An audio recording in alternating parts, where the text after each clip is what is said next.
Welcome to Mojo TV. బులెటిన్ల ముందుగా headlines. అమరావతిలో మెగా డిఎస్సి విజేతలకు నియామక పత్రాలు అందజేసిన ముఖ్యమంత్రి నారా చంద్రబాబు నాయుడు.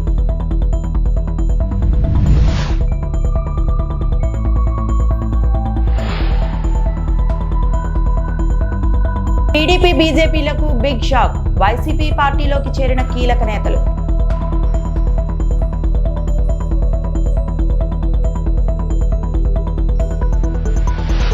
కుప్పం ఎమ్మెల్యే అంటూ సంబోధించిన వైసీపీ ఎమ్మెల్సీ. శాసన మండలిలో రచ్చ.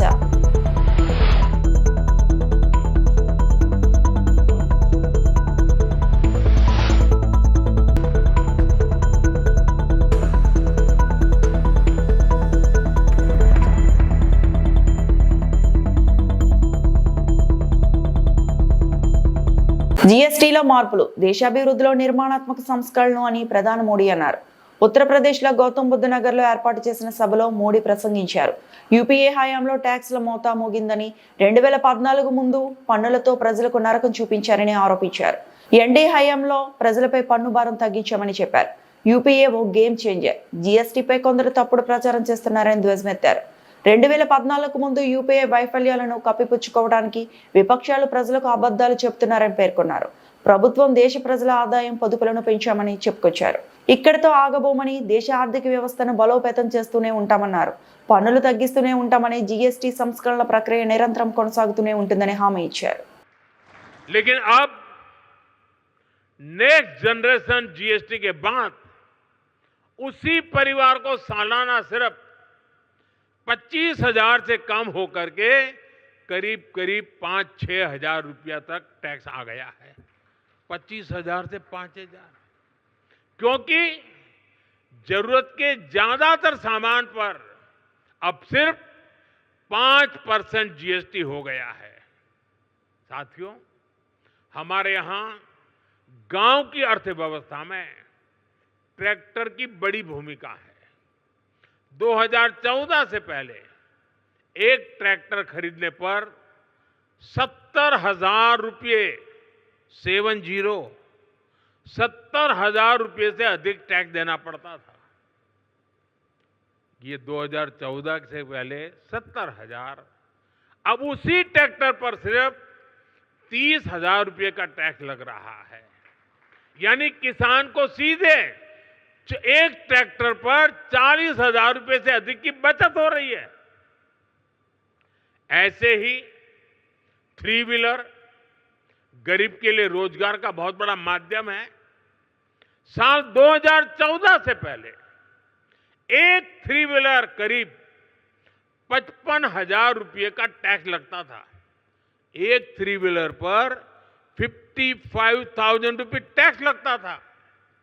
अब उसी 3 व्हीलर पर जीएसटी करीब 35,000 रह गया है। यानी सीधे 20,000 रुपये की बचत हुई है।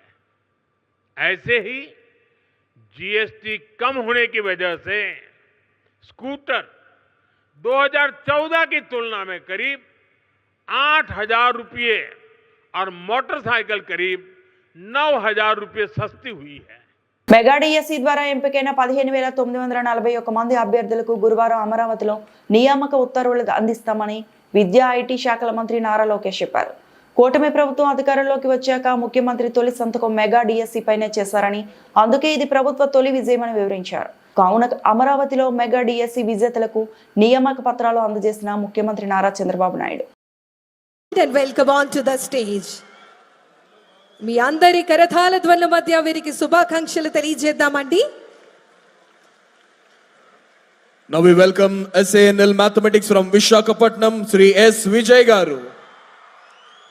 S. Vijay Garu selected for SANL Mathematics from Visakhapatnam. Congratulations sir. Tadupari we request and welcome T. Gunavati Garu, School Assistant Physical Education from Srikakulam. Heartiest congratulations madam. నేను క్షమాపణ కోరాలనుకుంటున్నా. ఎందుకంటే ప్రభుత్వ విద్యా వ్యవస్థలో రాజకీయాలు దూరంగా పెడతానని హామీ ఇచ్చిన వ్యక్తి కానీ ఈరోజు గౌరవ ముఖ్యమంత్రి చంద్రబాబు నాయుడు గారితో మేము నడిచినప్పుడు మా యువగలం పాట వేశారు. దానికి మీరందరూ నన్ను క్షమించవలసిందిగా ఈ సభాముఖంగా మిమ్మల్ని అందరినీ కోరుతున్నాం. వేదికమైన గౌరవ రాష్ట్ర ముఖ్యమంత్రి చంద్రబాబు నాయుడు గారికి, బీజేపీ రాష్ట్ర అధ్యక్షులు మాధవ్ గారికి, ఇక్కడికి రాలేకపోయినా అనారోగ్యం కారణం వల్ల రాలేకపోయినా నాకు అన్న సమానమైన పవన్ అన్న గారికి, మీ అందరి బాలయ్య, నా ఒక్కడికే ముద్దల మావయ్య, గౌరవ బాలయ్య బాబు గారికి, ఈ సమావేశానికి విచ్చేసిన మంత్రులకు, ఎమ్మెల్యేలకు, అదే విధంగా మెగా డిఏసిలో షైనింగ్ స్టార్స్ అందరికీ పేరు పేరున నా హృదయపూర్వక నమస్కారాలు. ఇంట్లో మొదటి గురువు అమ్మ, హెడ్ మాస్టర్ నాన్న, కానీ బడిలో గురువులు అమ్మ నాన్న అంత సమానం. అమ్మ నాన్న తర్వాత ఎక్కువ సమయం పిల్లలు ఉండేది గురువుల దగ్గర. ప్రపంచంలో ఒక గొప్ప ఆస్తి ఉంది. ఆ ఆస్తి ఎవరు మన దగ్గర నుంచి తీసుకెళ్లలేరు, దాంట్లో వాటా అడగలేరు, లేదంటే దొంగలు ఇంట్లో పడి ఆ ఆస్తిని దోచుకోలేరు. ఆ ఆస్తి ఏంటి? ఆ ఆస్తి ఏంటి? విద్య. అలా పవిత్రమైన ఆస్తి పిల్లలకి అందించబోయే ఇక్కడ గురువులందరికీ పేరు పేరున నా హృదయపూర్వక నమస్కారాలు. తిరుమలలో శ్రీవారి దర్శనానికి వచ్చే భక్తుల కోసం మరో అత్యాధునిక వసతి సముదాయం ప్రారంభమైంది.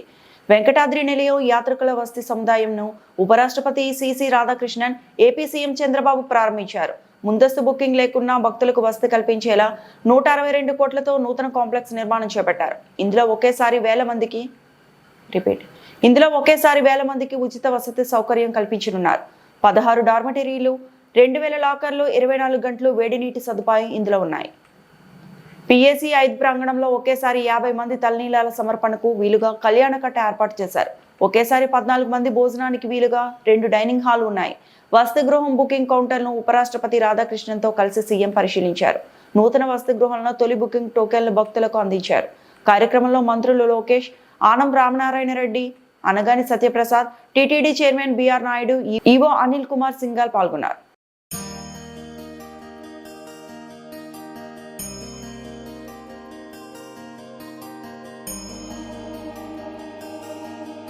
That is where I wanted to build 20 lakh devotees, Srivari Sevakulu. Not only this, I wanted to go for knowledge economy also, doctors.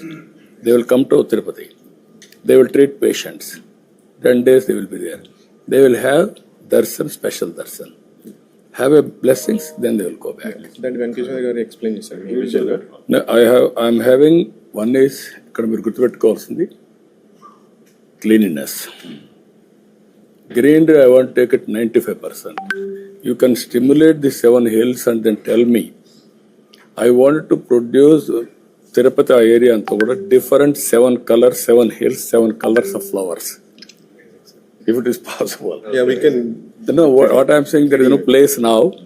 Now 80%, 85% greenery. Now in between, how to get it? Then again, if you can run a mechanism, 95% greenery. Second, cleanliness at most 99%. Everywhere it should be clean. ఏపీలో అధికార కూటమి పార్టీకి big shock తగిలింది. పలువురు BJP, TDP కీలక నేతలు వైఎస్ఆర్సీపీలో చేరారు. ఈ క్రమంలో వైఎస్ఆర్సీపీ అధినేత వైఎస్ జగన్ సమక్షంలో వారి పార్టీలో చేరారు. వైఎస్ఆర్సీపీ అధినేత వైఎస్ జగన్ సమక్షంలో వైఎస్ఆర్సీపీలోకి పలువురు నేతలు వచ్చారు. కర్నూలు జిల్లా ఎమ్మిగనూరు బీజేపీకి చెందిన మురహరిరెడ్డి, కిరణ్ కుమార్, టీడీపీకి చెందిన మధు, మల్లికార్జున్ వారి పార్టీలను వీడి వైఎస్ఆర్సీపీలో చేరారు. వైఎస్ జగన్ వారికి పార్టీ కండువా కప్పి వైఎస్ఆర్సీపీలోకి ఆహ్వానించారు. కర్నూలు జిల్లాలో కీలక నేతలు వైఎస్ఆర్సీపీలో చేరడంతో కూటమికి గట్టి ఎదురు దెబ్బ తగిలినట్టు అయింది.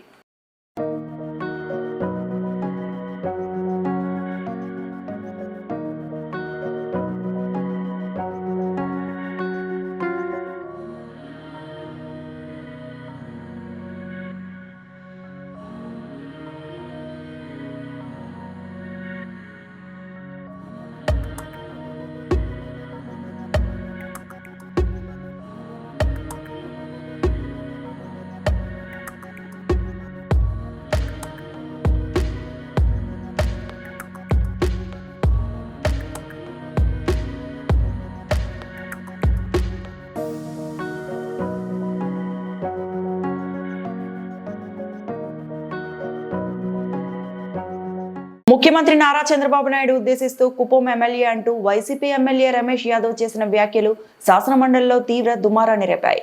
రమేష్ యాదవ్ సీఎం చంద్రబాబుపై చేసిన వ్యాఖ్యలను రికార్డుల నుంచి తొలగించాలని డిమాండ్ చేశారు మంత్రులు.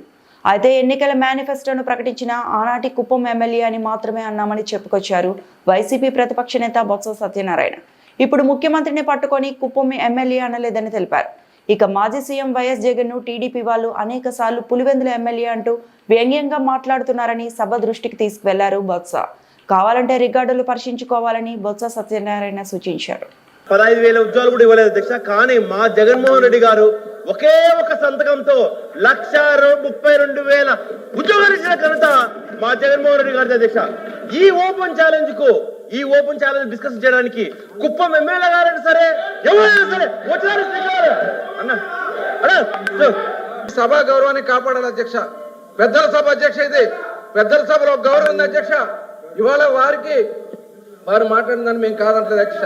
వాళ్ళకి ఇచ్చిన సమయంలో వాళ్ళు మాట్లాడమనండి. వాళ్ళ తర్వాత మా వాళ్ళకి మేము ఇవ్వండి, మేము మాట్లాడతాం.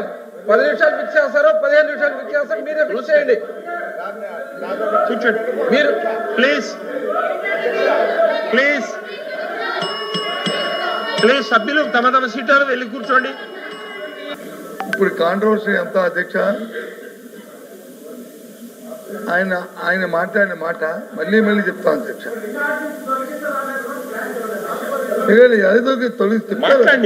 తొలగిస్తారు మాట్లాడిన మాట.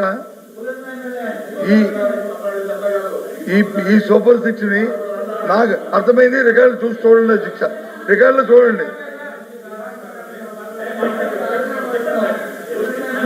ఆనాటి ఆయన చెప్పింది ఏదైతే ఎన్నికల మేనిఫెస్టో ప్రకటించిన ఆనాటి పులివెందుల ఎమ్మెల్యే గారు చంద్రబాబు నాయుడు గారు, ఆనాటి కుప్ప ఎమ్మెల్యే గారు చంద్రబాబు నాయుడు గారు దీన్ని ప్రకటించారు అని అన్నారు అధ్యక్ష. ఈనాడు అని చెప్పలేదు అధ్యక్ష. ఒక నిమిషం ఇందాక సోమవారం గారు చెప్పారు అధ్యక్ష. ఇవాళ మాట్లాడితే చూడండి,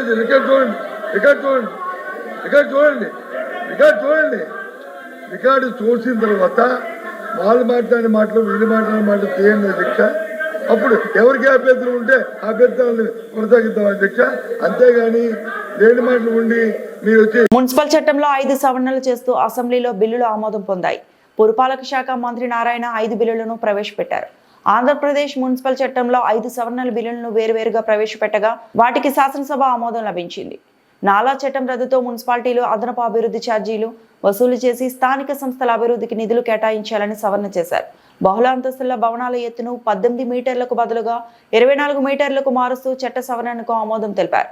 నిబంధనలకు విరుద్ధంగా నిర్మించిన భవనాలను క్రమబద్ధీకరించేలా చట్ట సవరణకు ఆమోదం తెలిపింది. ఏపీలో పట్టణ స్థానిక సంస్థల్లో ఎన్నికల్లో ఓటు వేసేందుకు ఓటరుగా నమోదు చేసుకునేందుకు గతంలో ఉన్న జనవరి 1వ తేదీ గడువుకు బదులు ఇకపై ఏప్రిల్ 1, జూలై 1, అక్టోబర్ 1గా మారుస్తూ చట్ట సవరణ బిల్లును మార్చారు.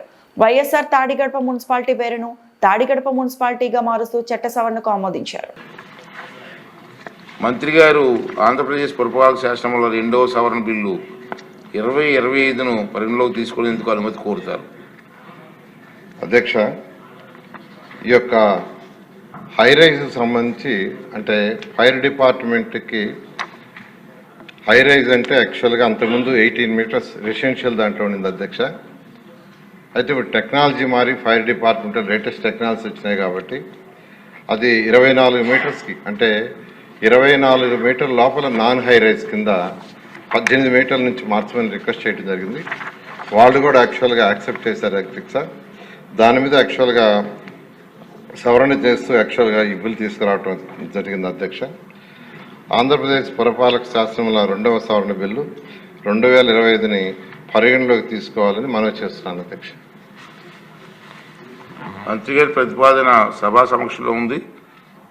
బిల్లుపై సభ్యులు చర్చ ప్రారంభించవచ్చు. అనుభవం చేస్తారేమన్నా? అన్నీ ఒకసారి చేస్తారా? లాస్ట్లో చేయండి. ఇది అన్నీ చేస్తారు.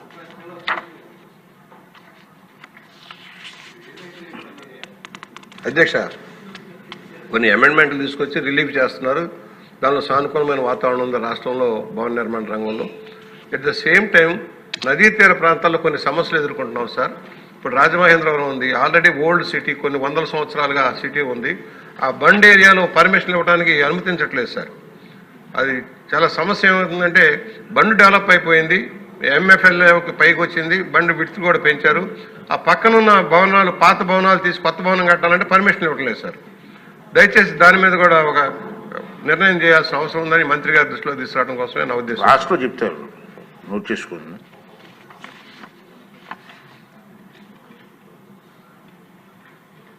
ఇప్పుడు విషయం ఆంధ్రప్రదేశ్ పురపాలక శాసనంలో 2వ సవరణ బిల్లు 2025ను పరిగణలోకి తీసుకోవడం. ఈ ప్రతిపాదనకు సుముఖంగా ఉన్నవారు అవుననండి, వ్యతిరేకంగా ఉన్నారు కాదనండి.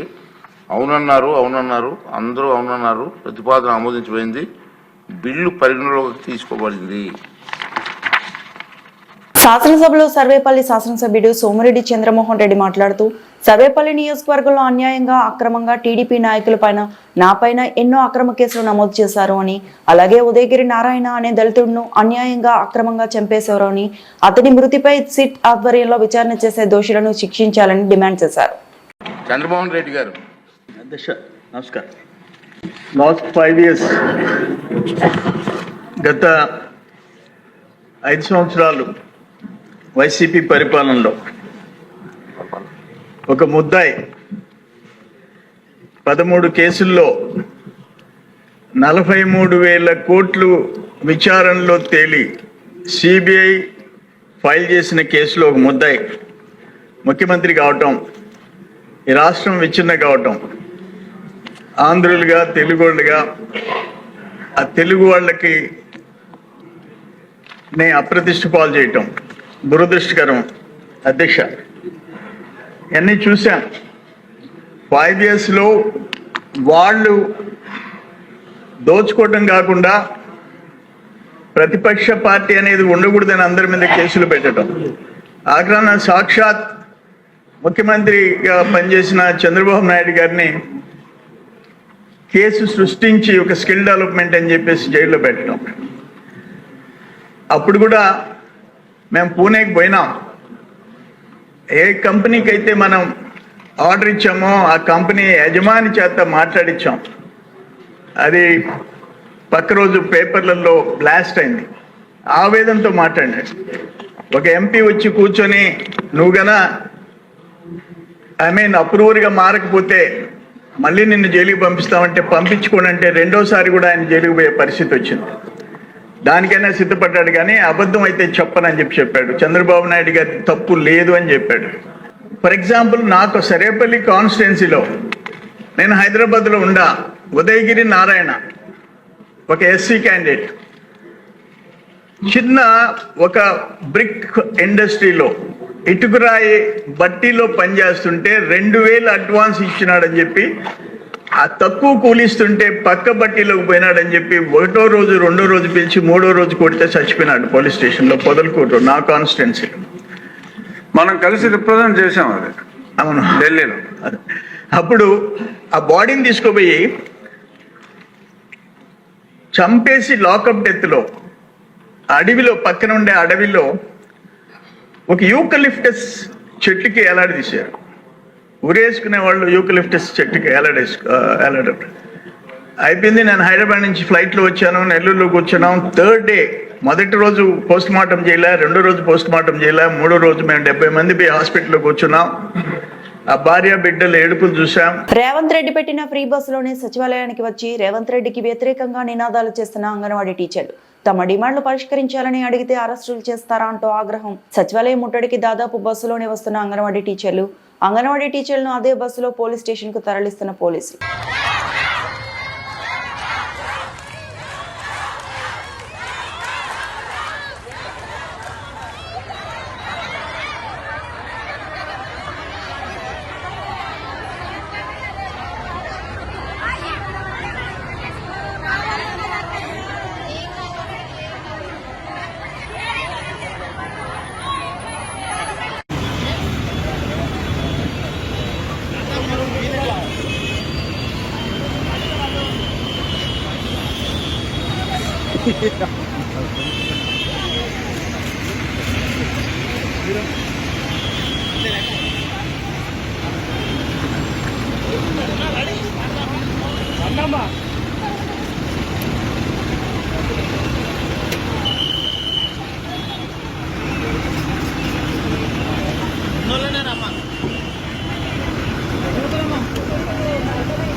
ఈ వార్తలు ఇంతటితో సమాప్తం.